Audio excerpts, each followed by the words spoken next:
আজকে আমি তোমাদেরকে একদম সিম্পলভাবে চিকেন কষা বানিয়ে দেখাবো। দেখো রেসিপিটা একবার জাস্ট কতটা সুন্দর লাগছে, দেখেই জিভে জল চলে আসছে না? তাহলে চলো রেসিপিটা এবার দেখে নাও কি কি লাগছে এটা বানাতে। দেখো আমি কড়াইতে বেশ কিছুটা পরিমাণ সর্ষের তেল দিয়ে দিলাম।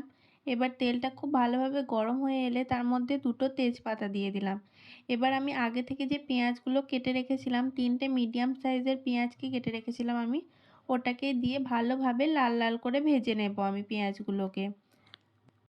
মিডিয়াম ফ্লেমে পেঁয়াজগুলোকে ভেজে নেবে, দেখবে খুব সুন্দরভাবে ভাজা গিয়েছে। হাই ফ্লেমে ভাজলে কিছুটা পুড়ে যাবে, আবার কিছুটা খুব ভালোভাবে ভাজা যাবে না।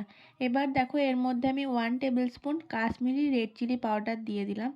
এবার এটাকেও তেলের সাথে খুব ভালোভাবে মিশিয়ে নেব, যাতে খুব সুন্দর একটা লালচে কালার চলে আসে।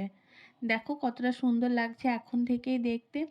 এবার আমি একে একে এর মধ্যে মশলা দিয়ে দেবো। দেখো এখানে জিরে আর ধনে বাটা, আর দিয়ে দিলাম আদা বাটা, রসুন বাটা। জিরে আর ধনের সাথে আমি দুটো শুকনো লঙ্কাকেও বেটে নিয়েছিলাম।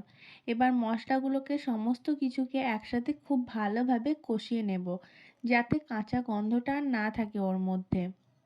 লো টু মিডিয়াম ফ্লেমে মশলাটা কষিয়ে নেবে, যাতে এর মধ্যে এই মশলাটা পুড়ে না যায়। এবার দেখো আমি এর মধ্যে দিয়ে দিলাম হলুদ গুঁড়ো।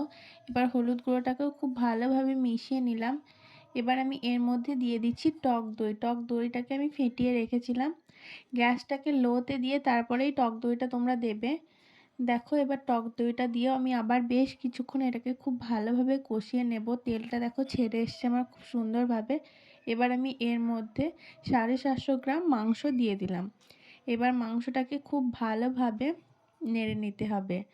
অনেকক্ষণ ধরে মাংসটাকে কষাতে হবে, যতক্ষণ অবধি না মাংসটা থেকে খুব ভালোভাবে তেল ছেড়ে আসছে। দেখো কন্টিনিউয়াসলি 10 থেকে 15 মিনিট মতো টাইম ধরে আমি কষিয়ে নিয়েছি। দেখো তোমাদেরকে আমি দেখিয়ে দিচ্ছি ঠিক কতটা সুন্দর হয়েছে আর কতটা সুন্দরভাবে কষানো গিয়েছে। কালারটাও দেখো কতটা সুন্দর এসছে, আর তেলটা দেখো আশেপাশে কত তেল বেরিয়ে এসছে। মাংসটা আমার প্রায় কষানো হয়ে গেছে। এবার আমি এর মধ্যে দেখো গরম মশলা 1/2 টেবিল স্পুন মতো দিয়ে দিলাম। এবার এটাকে খুব ভালোভাবে মিশিয়ে নিয়ে কষিয়ে তারপরে আমি এটাকে নামিয়ে নেব। আমার মাংসটা একদম রেডি হয়ে গেছে। দেখো তোমাদের যদি রেসিপিটা ভালো লেগে থাকে তাহলে কি করতে হবে, অবশ্যই একটা লাইক, কমেন্ট আর শেয়ার করতে হবে। তাহলে দেখা হচ্ছে নেক্সট কোনো ভিডিওতে।